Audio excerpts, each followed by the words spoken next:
The silence of deep space was broken by a weak signal that reached the bridge of the UES Soul's Pride. Commander Lee Tae-ho was reviewing patrol reports when the communication officer looked up with concern.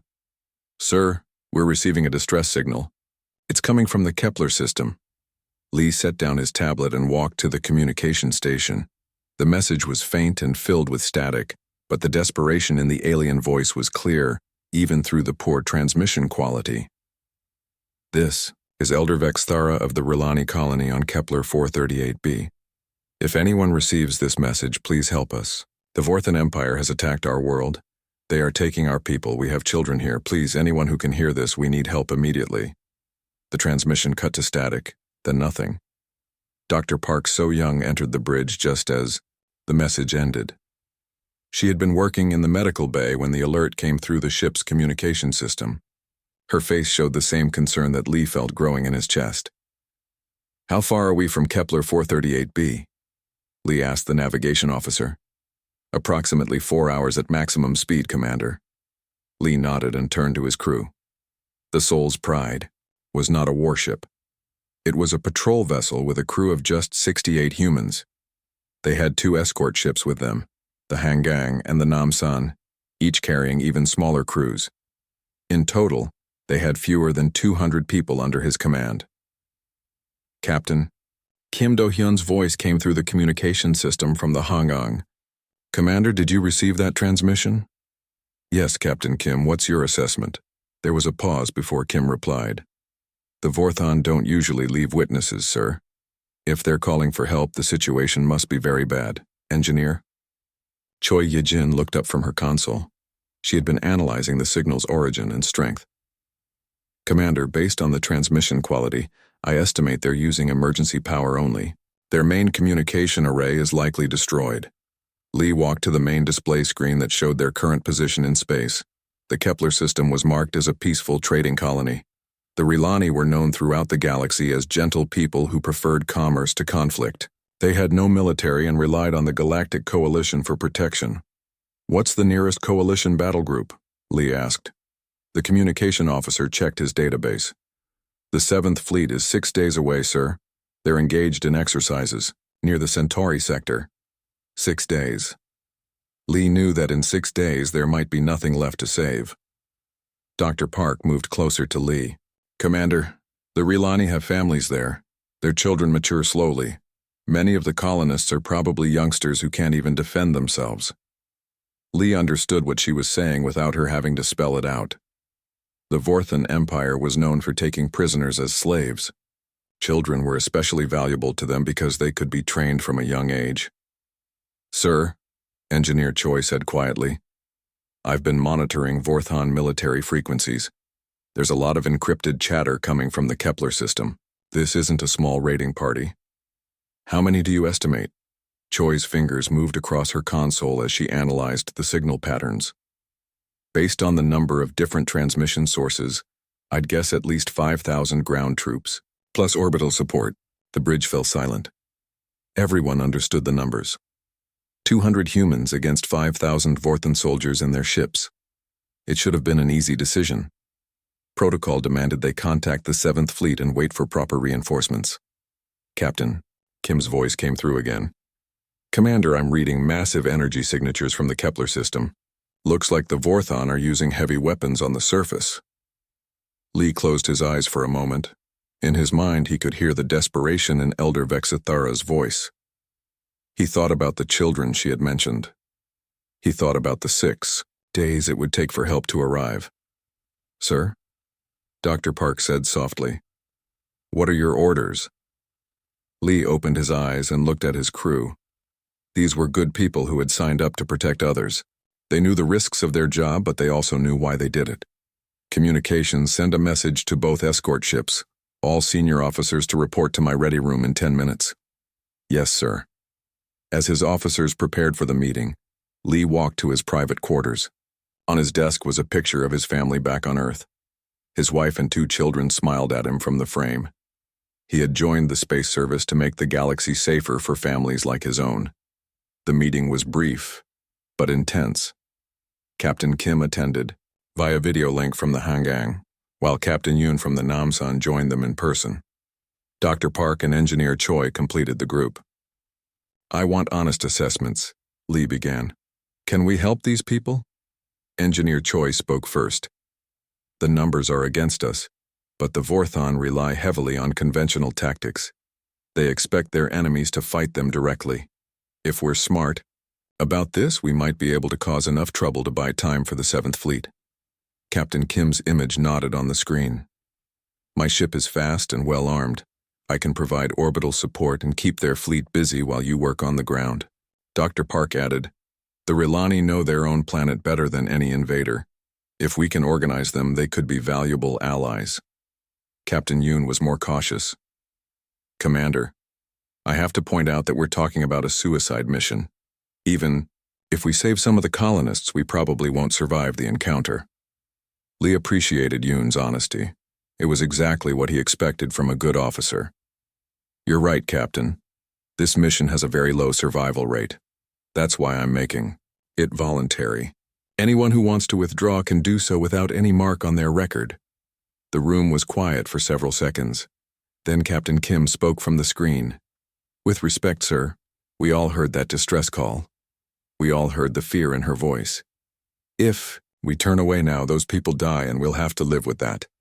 Engineer Choi nodded. I didn't join the space service to abandon people when they need help most. Dr. Park smiled grimly.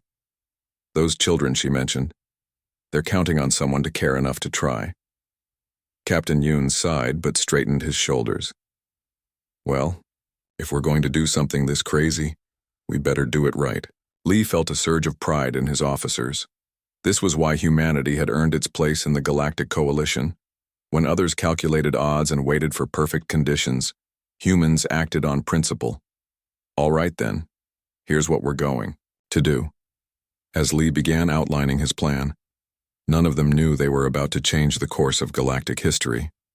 They only knew that somewhere in the darkness of space, people were calling for help, and humanity had answered.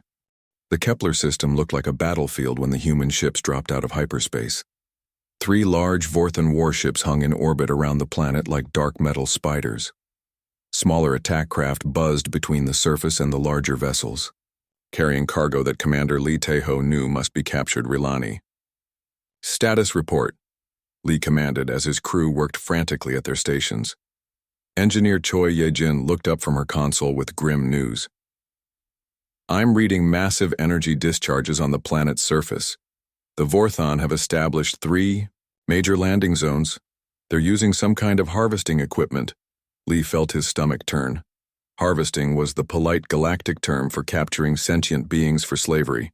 The Vorthon Empire built their economy on the labor of conquered species. Captain Kim Do-hyun's voice crackled through the communication system from the hangang. Commander, I'm picking up Rilani life signs scattered across the planet. Most are concentrated in the northern mountain region. Looks like survivors are hiding in caves. Any sign of organized resistance? Lee asked. Negative, sir. The Rilani don't have weapons. They're completely defenseless.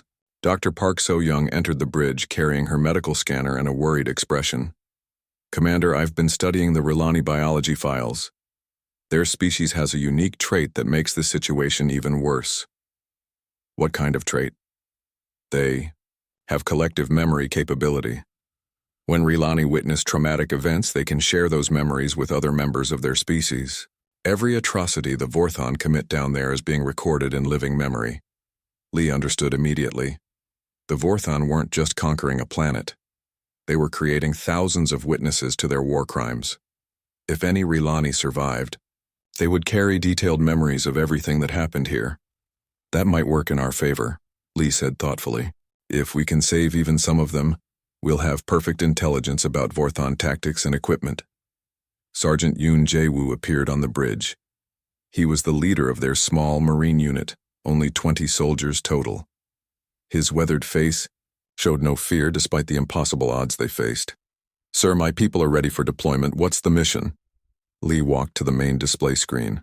The planet rotated slowly, showing the 3 Vorthon landing zones marked in red. Each zone probably held more enemy soldiers than Lee had people in his entire fleet. We're not going to fight them directly, Sergeant. We're going to make them fight each other. Specialist Han Miran looked up from the communication station. She was their electronic warfare expert, young but brilliant with alien technology. Commander, I've been monitoring Vorthon communications.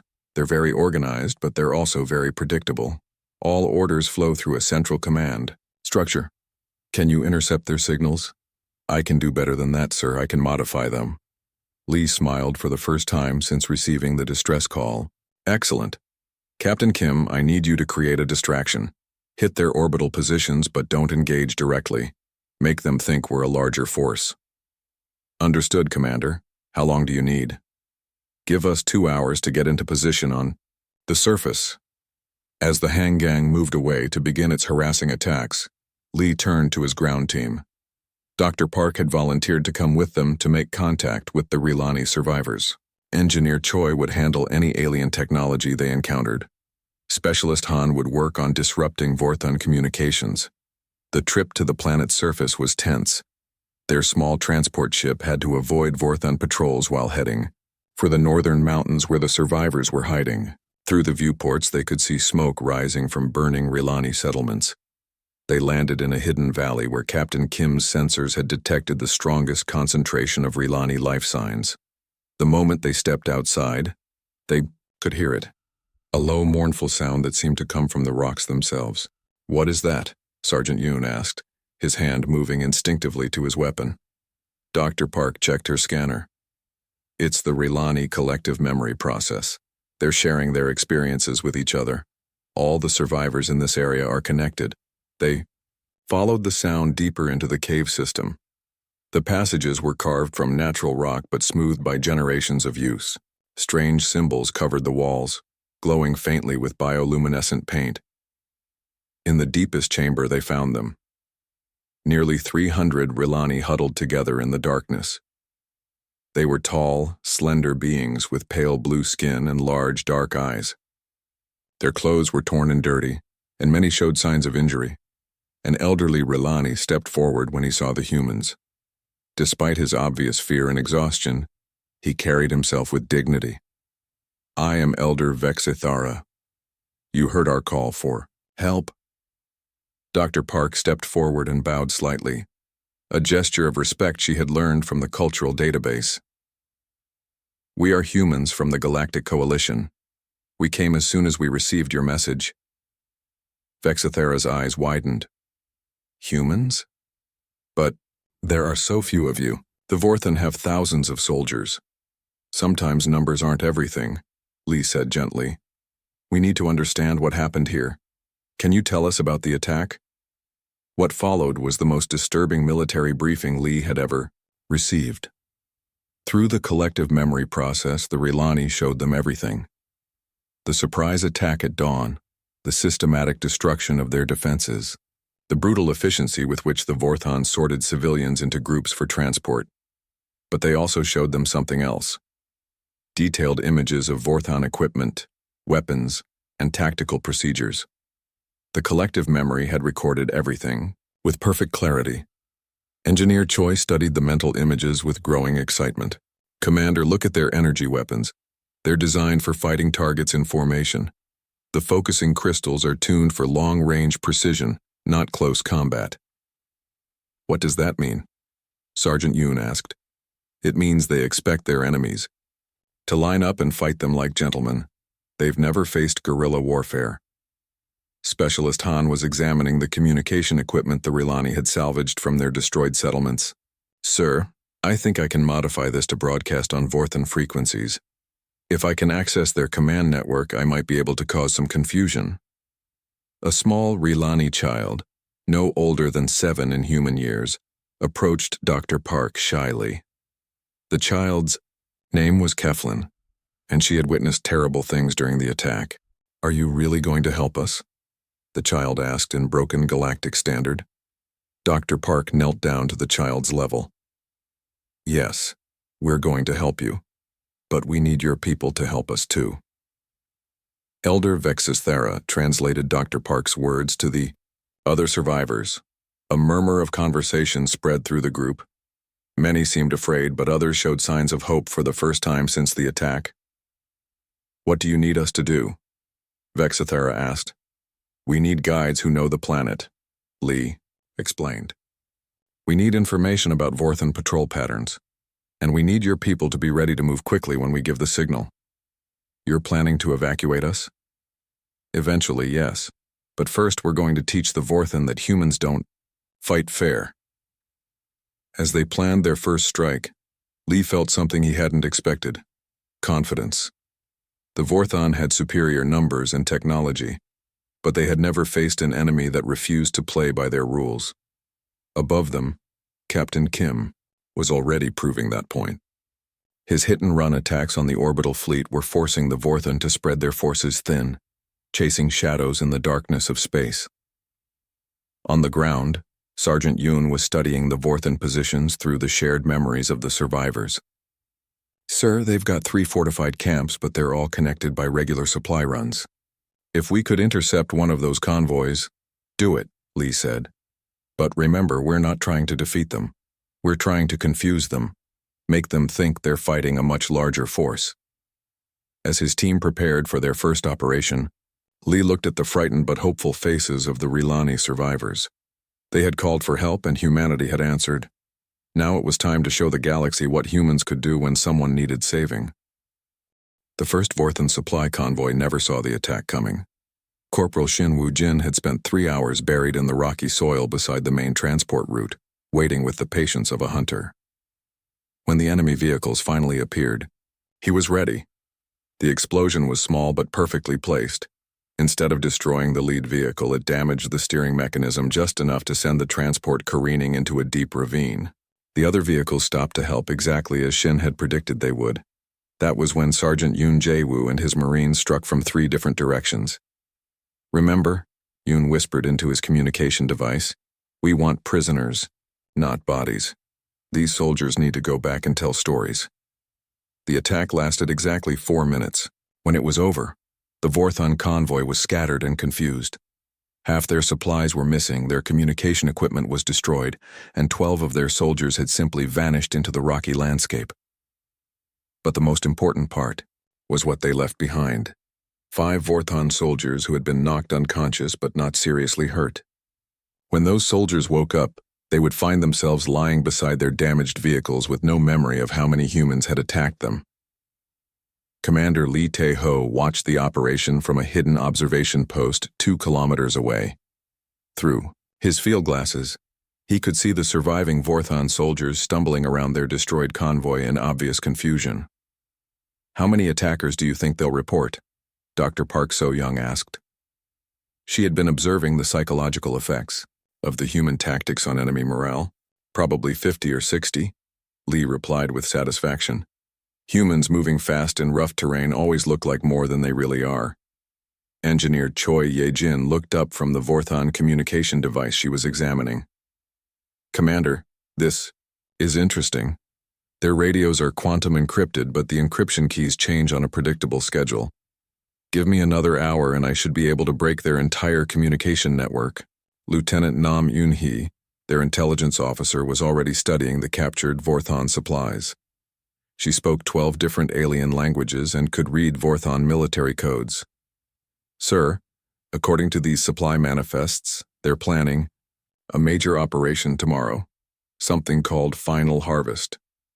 Lee felt a chill run down his spine. Final Harvest was a Vorthan term that meant the complete elimination of a civilian population. They were planning to kill every remaining Rilani on the planet. How long until their reinforcements investigate the convoy attack? Lee asked. Specialist. Han Mi-ran was monitoring Vorthan communications from her mobile station. I estimate 2 hours before they send a search team.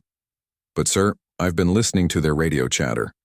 The convoy commander is reporting that he was attacked by a human special forces unit with advanced cloaking technology. Lee smiled grimly. The Vorthan were already creating their own legends about human capabilities. Fear was spreading through their ranks faster than any weapon could. Back in the cave system, Rilani engineer Morvek was working alongside engineer Choi to understand captured Vorthan technology. The young Rilani had studied alien engineering before the attack and proved surprisingly good at reverse engineering enemy equipment. The power cells in their weapons are overcharged, Morvek explained in his careful galactic standard. They sacrifice efficiency for maximum damage output. But that makes them vulnerable to electromagnetic interference. Choi nodded as she examined a Vorthan energy rifle. If we could build a jamming device, we could shut down their weapons completely. Do you have any electronics manufacturing capability left on the planet? Some, Morvek replied hopefully. There is a small fabrication facility in the eastern mountains. The Vorthan have not found it yet. 3 hours later, Corporal Shin was planting his second surprise of the day. This time, his target was a Vorthan supply depot that had been built inside a captured Rilani warehouse. But instead of explosives, he was installing something much more subtle. The device that engineer Choi had built looked like a simple power coupling, the kind used in thousands of alien technologies. When the Vorthan connected it to their power grid, it would work perfectly for exactly 24 hours. After that, it would begin causing random failures in their electrical systems. Beautiful work, Shin whispered as he completed the installation. They'll never find this until it's too late.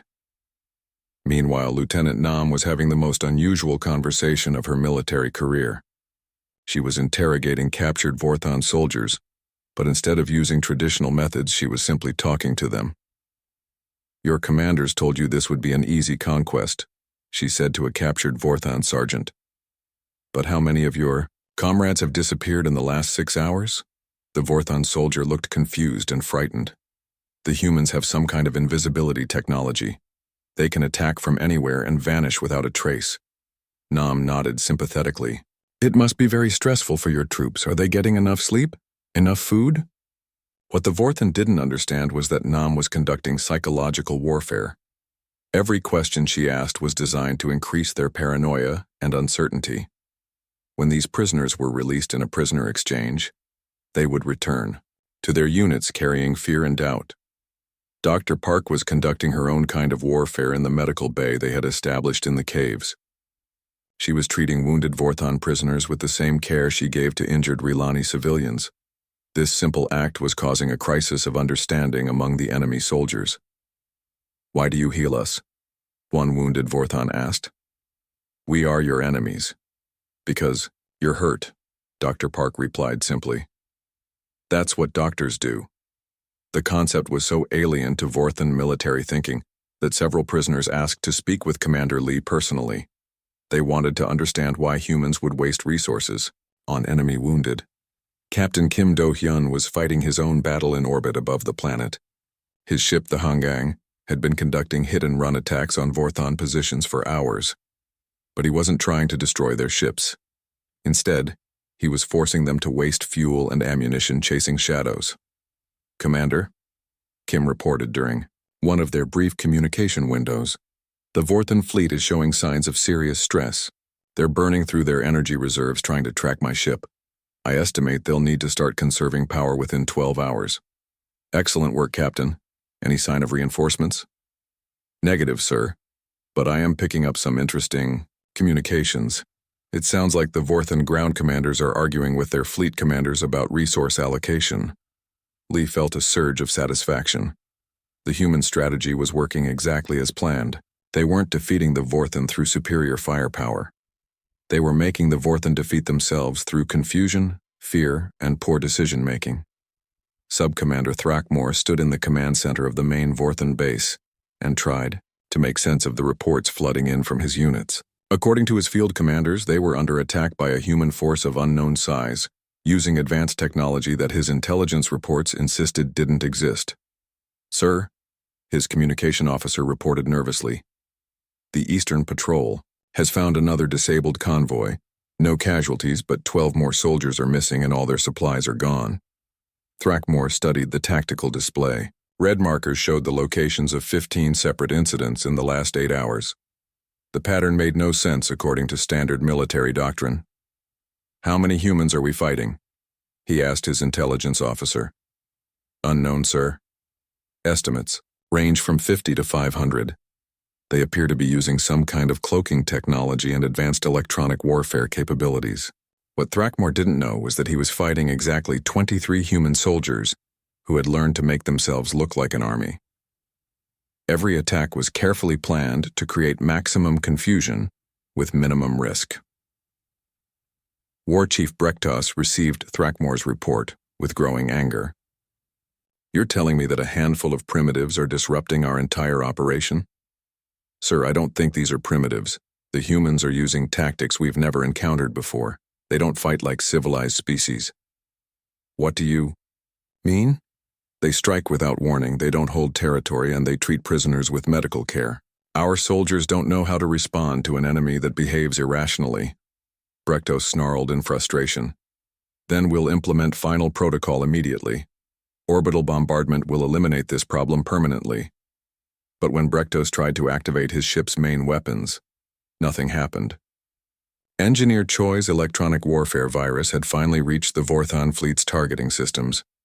In the caves below, Commander Lee received the news that would change everything. Sir, Specialist Han reported with barely controlled excitement, I've got complete access to their communication network. I can intercept their orders, redirect their supplies, and even send false commands to their units. Lee looked around at his small team of humans and their Rilani allies. 2 days ago, they had been facing impossible odds. Now they were on the verge of turning those odds completely around. Gentlemen, ladies, Lee said quietly, I think it's time to teach the Vorthon Empire what happens when they underestimate humanity. Dr. Oh Hyun-soo had never expected to use her behavioral psychology training in a war zone, but the Vorthon were proving to be fascinating subjects. She watched through hidden cameras as enemy soldiers responded to the increasingly bizarre orders they were receiving through their compromised communication network. Commander, she reported to Lee Tae-ho with barely contained amusement, I've identified a critical weakness in their command structure. The Vorthon military hierarchy is so rigid that lower ranks will follow almost any order that comes through official channels. How rigid? Lee asked. This morning, Specialist Han sent orders for the Western garrison to relocate their entire base 3 kilometers north. They're actually doing it, even though it makes no strategic sense. Lee shook his head in amazement. Human military training emphasized initiative and independent thinking. The idea of blindly following obviously stupid orders was completely foreign to him. Master Sergeant Kang Jun-ho appeared at Lee's shoulder, covered in dust and looking satisfied. He had been spending his time training Rilani civilians in basic resistance techniques. The results were better than anyone had expected. Sir, the Rilani are natural learners. They don't have aggressive instincts, but they're excellent at hiding, moving quietly and gathering information. I've got 50 civilian volunteers ready to serve as scouts and intelligence gatherers. Any problems with the training? Kang smiled. Just one. They keep asking why we don't simply kill all the Vorthon soldiers while they sleep. I had to explain that we need prisoners alive to spread confusion and fear. Meanwhile, Engineer Choi Ye-jin had made another breakthrough. Working with Rilani engineer Morvek, she had figured out how to remotely override Vorthon-powered armor systems. Watch this, Choi said, as she activated her jury-rigged control device. On her monitor, she could see the feed from a hidden camera, overlooking a Vorthon patrol. The lead soldier stopped suddenly as his armor's movement systems locked up. He stood frozen in the middle of the path while his squad mates tried to figure out what was wrong. Then his helmet's communication system began playing children's songs from the Rilani cultural database at maximum volume. The psychological effect is devastating, Dr. O observed. They can't trust their own equipment anymore. Every Vorthon soldier is now wondering if his armor will betray him at a critical moment. Specialist Han Mi-ran was conducting her own form of psychological warfare from the communication station. She had been sending fake orders to Vorthon units for 6 hours, and the results were spectacular. I've got the northern garrison marching in circles looking for a human base that doesn't exist, she reported cheerfully. The eastern patrol is digging defensive positions against an attack that's never coming, and the southern unit is waiting for supply drops that I keep redirecting to our people. Lieutenant Nam Yoon-hee entered the command center carrying a data pad and looking troubled. Commander, I've been analyzing the intelligence we're gathering from confused Vorthon communications. They're planning something big for tomorrow. What kind of something? War Chief Brektos is requesting permission from High Command to implement final protocol. That means orbital bombardment of the entire planet. Lee felt his stomach drop. How long until he gets authorization? Unknown, sir.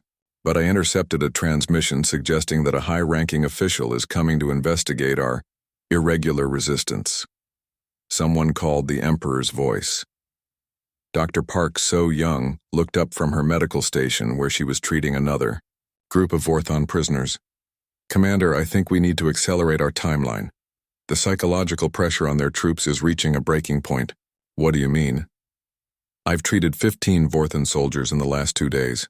They're showing classic symptoms of severe stress disorder, paranoia, insomnia, inability to concentrate. Some are asking to defect rather than continue fighting, an enemy they can't understand. Lee considered this information carefully. The human strategy was working better than he had dared hope, but it was also creating new risks. A desperate enemy might do something truly destructive. How are our Rilani allies holding up? Lee asked. Elder Vexisthera emerged from the deeper caves where the civilians were sheltering. Despite the stress of the situation, the old Rilani looked more hopeful than he had since the attack began. Commander Lee, my people want to thank you. For the first time in days, we believe we might survive this, but more than that, we're learning things about ourselves we never knew. What kind of things? The collective memory process is showing us that we're stronger than we thought. When Rilani work together with humans, we can accomplish things neither species could do alone. Young Keflin, the Rilani child who had become something of a mascot for the human team, approached Dr. Park with a drawing she had made.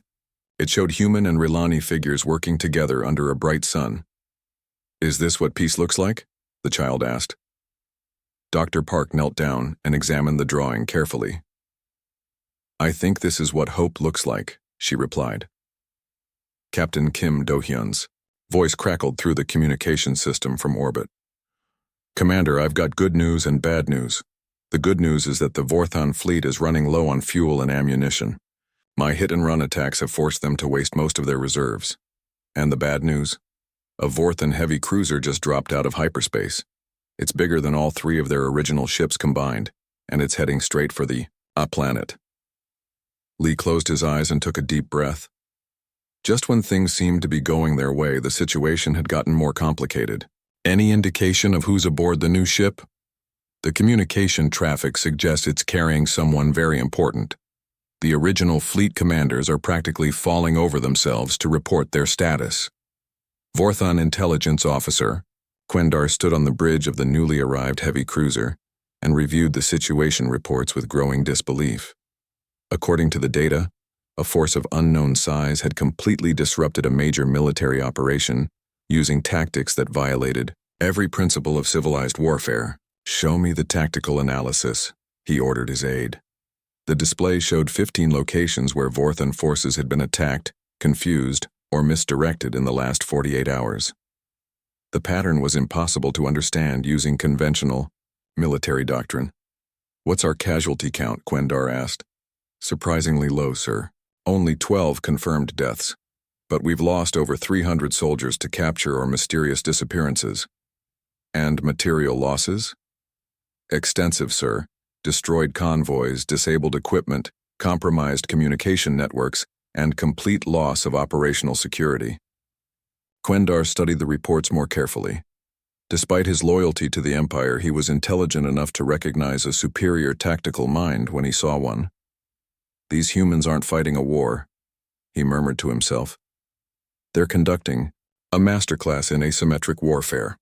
His aide looked confused. Sir? Never mind. Prepare my shuttle.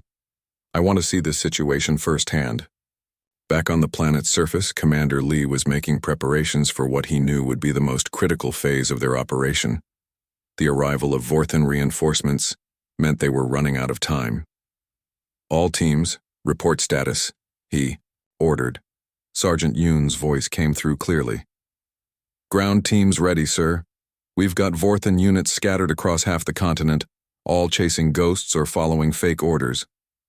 Engineer Choi added, Electronic warfare systems operating at maximum efficiency. I can shut down any Vorthon equipment within 50 kilometers. Specialist Han reported. Communication intercept and misdirection protocols active. The Vorthon command structure is in complete chaos. Dr. Park's voice was steady and confident. Medical operations continuing. We've treated over 30 enemy prisoners, and word is spreading through their ranks that humans don't torture or execute captives. Lee nodded with satisfaction. His small team had accomplished something that should have been impossible. They had turned a hopeless situation into a strategic advantage. Sir, Lieutenant Nam said quietly, there's something else you should know. I've been monitoring long-range communications, and the Coalition's 7th Fleet has received our status. Reports. They're accelerating their approach. How long until they arrive? 18 hours, sir. Lee smiled for the first time in days. They had bought the time they needed. Now they just had to survive long enough for help to arrive. Above them, War Chief Brektos was receiving the worst report of his military career. You're telling me that 200 humans have made our entire invasion force look incompetent? He snarled at Sub-Commander Thrackmore. Sir, they don't fight like any species we've encountered before. They use our own strengths against us and exploit weaknesses we didn't know we had. Then we'll end this with orbital bombardment immediately. Sir, I should inform you that our targeting systems are experiencing technical difficulties. Brektos felt a chill of understanding. The humans did this? It appears so, sir. They've somehow gained access to our most secure systems. For the first time in his career, War Chief Brektos began to understand that he might be facing an enemy he couldn't defeat. In the caves below, Commander Lee was preparing for the final phase of an operation that had already exceeded his wildest expectations. People, he said to his assembled team, we've proven something important here. The Coalition's 7th Fleet arrived to find a situation that defied every military manual ever written. Admiral Torres stood on the bridge of his flagship, staring at the tactical display that showed Vorthon forces scattered across the planet in complete disarray. Communications, get me Commander Lee Tae-ho immediately, Torres ordered. Lee's image appeared on the main screen moments later. He looked tired but confident, standing in what appeared to be a cave system with both human and Rilani personnel, working behind him. Admiral Torres, welcome to Kepler 438b. I'm pleased to report that the civilian population is secure and enemy forces are contained. Torres studied the tactical display again. Commander, my sensors show over 4,000 Vorthon soldiers still on the planet. How exactly are they contained with your force of 200? It's complicated, sir. Perhaps it would be better if I showed you. What followed was the most unusual military briefing Admiral Torres had ever received. Through captured Vorthon communication networks, Lee demonstrated how his small force had turned the enemy army against itself. Watch this, Lee said as Specialist Han Miran activated her control console. On the display, they could see a Vorthon patrol suddenly change direction and begin marching toward what they thought was a human stronghold.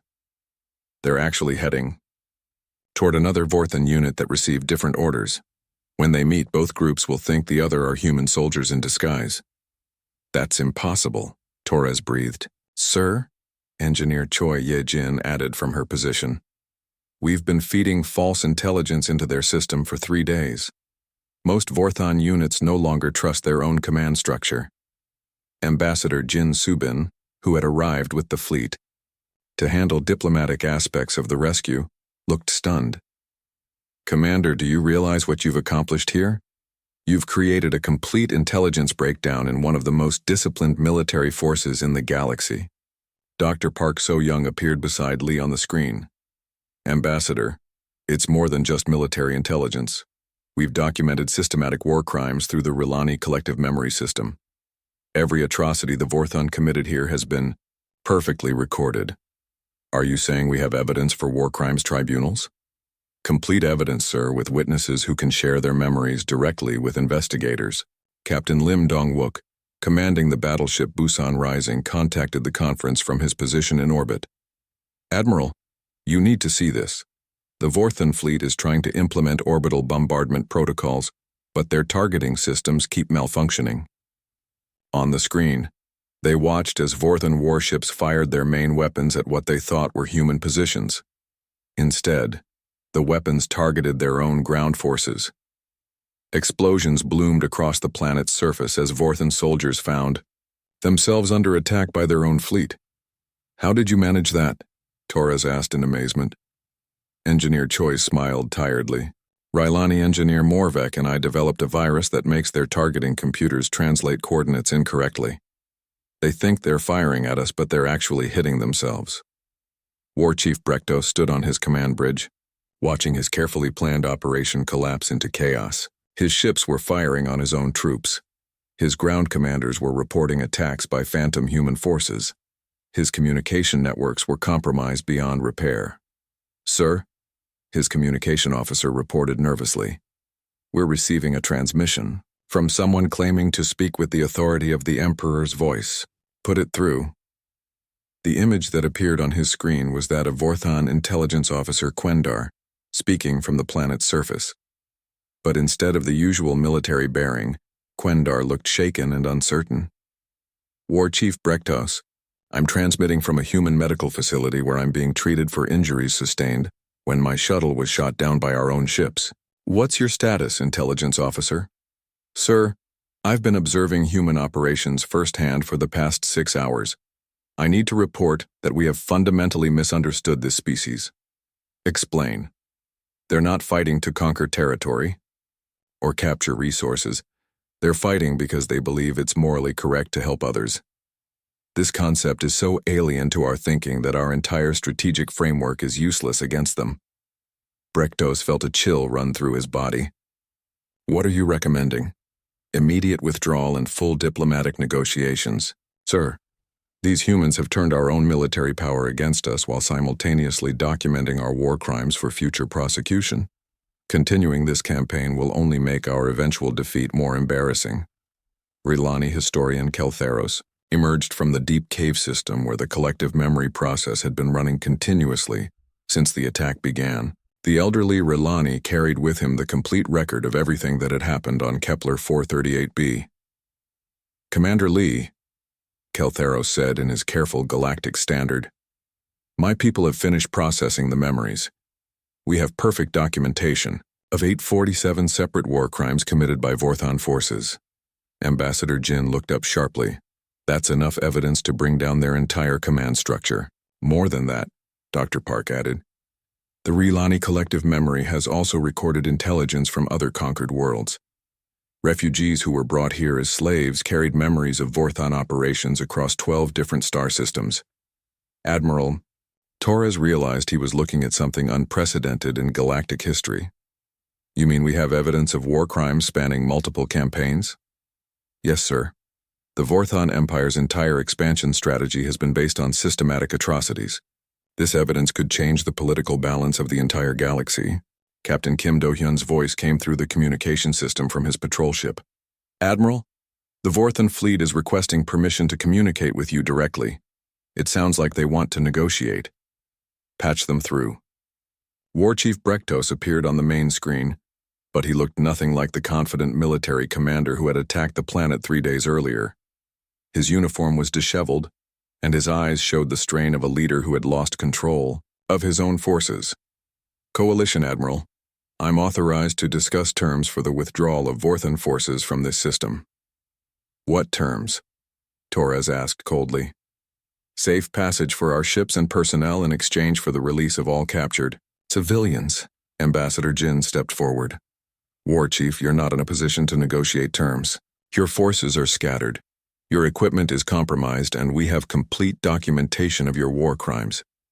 The question is whether you surrender now or face complete military destruction. You're bluffing.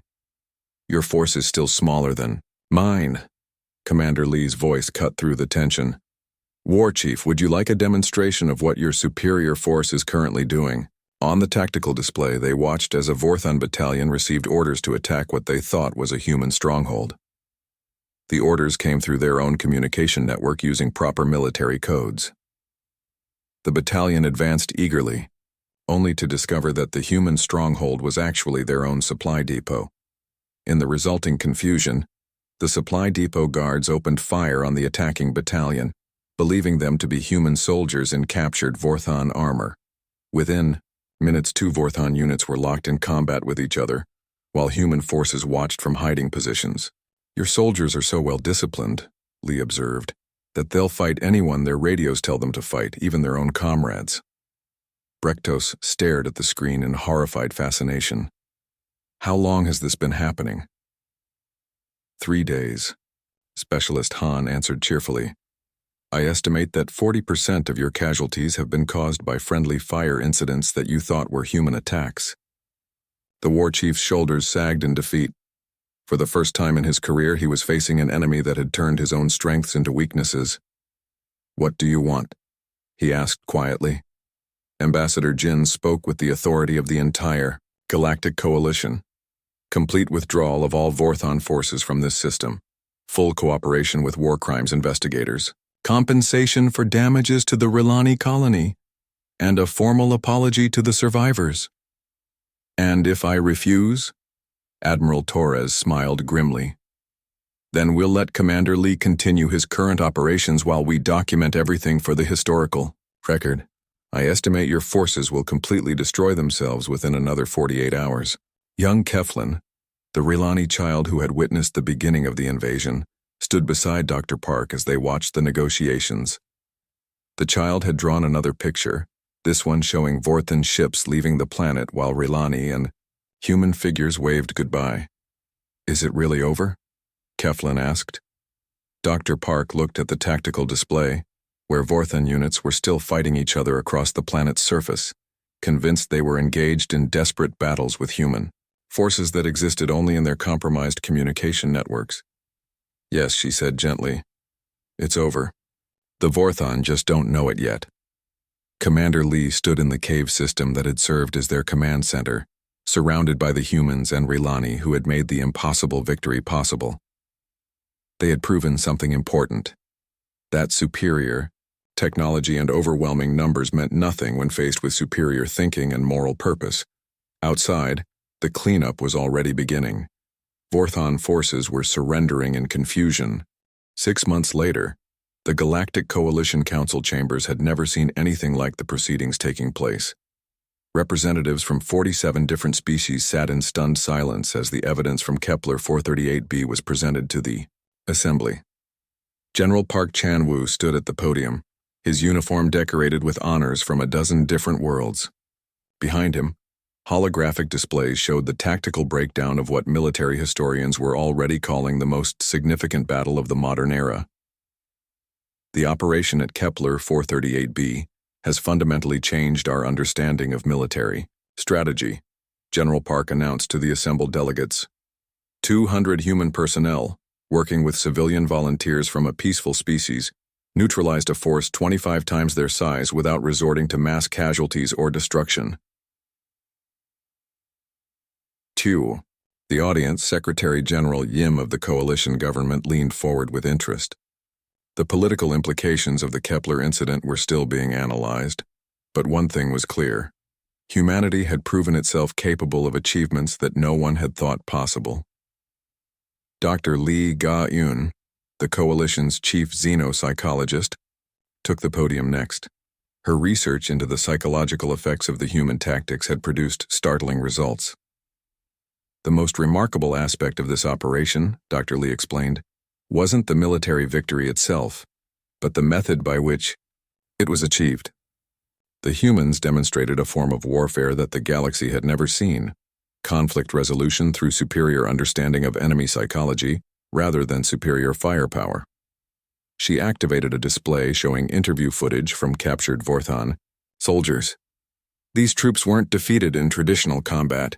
They were convinced to defeat themselves through a combination of misdirection, electronic warfare, and psychological manipulation so subtle that most of them still don't understand what happened to them. Ambassador Jin Subin rose from her seat. In the coalition section, Dr. Lee, what are the broader implications of these tactics? Could other species learn to employ similar methods? That's the fascinating question, Ambassador. Our research suggests that these tactics work specifically because they rely on human psychological traits that are uncommon in other species.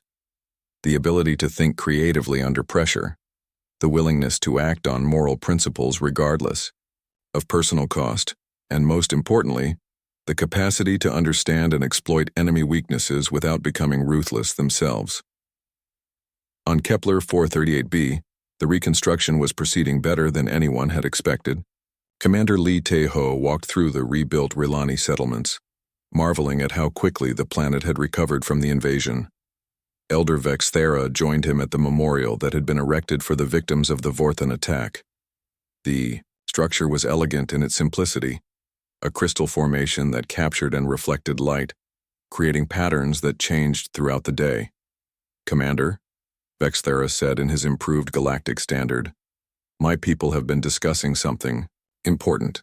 The collective memory process has shown us things we never understood before." "What kind of things?" "We always thought of ourselves as a peaceful species because we had no capacity for violence. But watching humans fight for us taught us that true peace requires the strength to defend what matters most. We're not warriors like you, but we can be guardians of knowledge and truth." Lee nodded with understanding. The Rilani had indeed become something unprecedented, a species dedicated to preserving and sharing the memories of injustice so that others might learn from them. Young Keflin, now recognized as one of the most important witnesses in galactic history, approached them carrying a datapad. At 8 years old, she had become the keeper of memories that would shape interstellar law for generations. "Commander Lee," she said in the careful manner that had made her famous across the galaxy, "the Coalition investigators want to interview me again tomorrow. They say my memories might help prevent other attacks like the one here.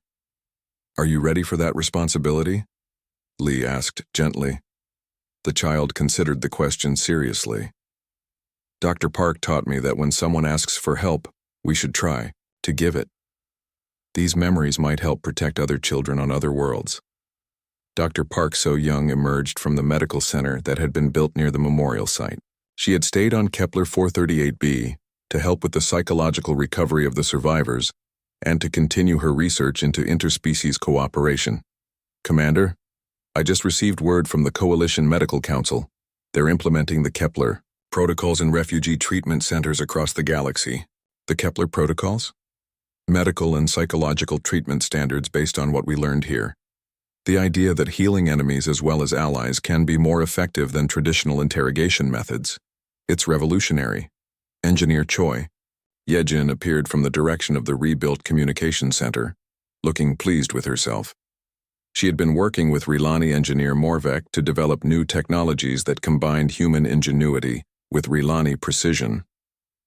"Commander, we've just completed the prototype for the new communication system. It uses Rilani collective memory techniques combined with human encryption methods.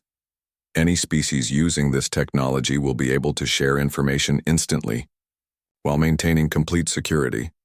Lee smiled at the enthusiasm in Choi's voice. "How many worlds are interested in the technology?" 43 so far, sir. Turns out everyone wants communication systems that can't be hacked by enemies." Captain Kim Do-hyun's ship, the Hangang, passed overhead as it began another patrol of the system.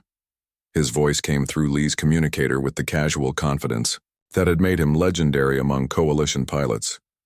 "Commander, I'm picking up a hyperspace signature. Looks like we have visitors." The ship that emerged from hyperspace was unlike anything in the standard Coalition fleet. It was a Vorthan vessel, but flying under a white flag of truce. Lee felt a familiar tension in his shoulders as he watched the ship approach. "Sir," Captain Kim continued, "they're requesting permission to land. The transmission is coming from someone identified as Field Marshal Drakthon." Lee exchanged glances with Dr. Park. Drakthon was the Vorthan commander who had arrived with reinforcements during the final phase of the battle, only to find that the battle was already over. "Permission granted, Captain Kim, but maintain full alert status." An hour later, Lee found himself in the strangest meeting of his career. Field Marshal Drakthon sat across from him in the rebuilt Rilani council chamber, looking uncomfortable but determined. The Vorthan military leader was accompanied by a small delegation that included several species Lee didn't recognize. "Commander, Lee," Drakthon began in careful galactic standard, "I have come to request something unprecedented in Vorthan history." "What kind of request?" "Military training. My government has analyzed what happened here and we've reached a disturbing conclusion. Our military doctrine is fundamentally flawed. We've been so focused on overwhelming force that we never learned to think strategically." Dr. Park leaned forward with interest. You want humans to train Vorthan soldiers? More than that. We want to learn the principles behind your tactics. The ability to solve problems through creativity rather than violence. The concept of fighting for moral reasons rather than territorial gain. Lee studied the Vorthan commander carefully. Field Marshal, 6 months ago your forces were committing systematic war crimes on this planet. Why should we trust you now? Drakthon's expression showed what might have been shame, an emotion rarely seen in Vorthan military leaders. Because those war crimes were the result of strategic thinking that belongs in the past. The galaxy is changing, Commander. Species like yours are proving that strength doesn't come from the ability to destroy, but from the ability to protect and build. Elder Vexithara entered the chamber, accompanied by several other Rilani, who had survived the invasion. Lee watched, as the elderly alien studied the Vorthan commander with the collective wisdom of his species. Field Marshal Drakthon, Vexithara said quietly, my people remember everything that happened here. Every act of cruelty, every moment of terror, every life lost. I know, Drakthon replied. That's why I'm here.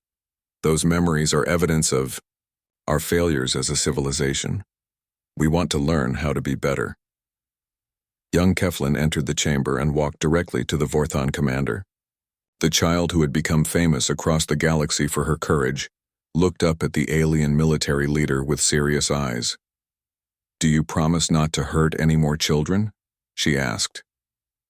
The simple question hung in the air like a challenge. Drakthon looked down at the small Rilani child who represented everything his forces had threatened to destroy. I promise, he said solemnly, and I will spend the rest of my career making sure other Vorthan commanders make the same promise. Secretary General, Yim's voice came through the communication system from Coalition headquarters. Commander Lee, are you monitoring this conversation? Yes, sir. What's your recommendation? Lee looked around the room at the faces watching him. Humans, Rilani, and Vorthan representatives all waiting for his decision. 6 months ago he had chosen to answer a desperate call for help. Now he was being asked to make an even more difficult choice, whether to help a former enemy become something better. Sir, I recommend we establish a pilot program. Limited training exercises with careful monitoring and Rilani memory,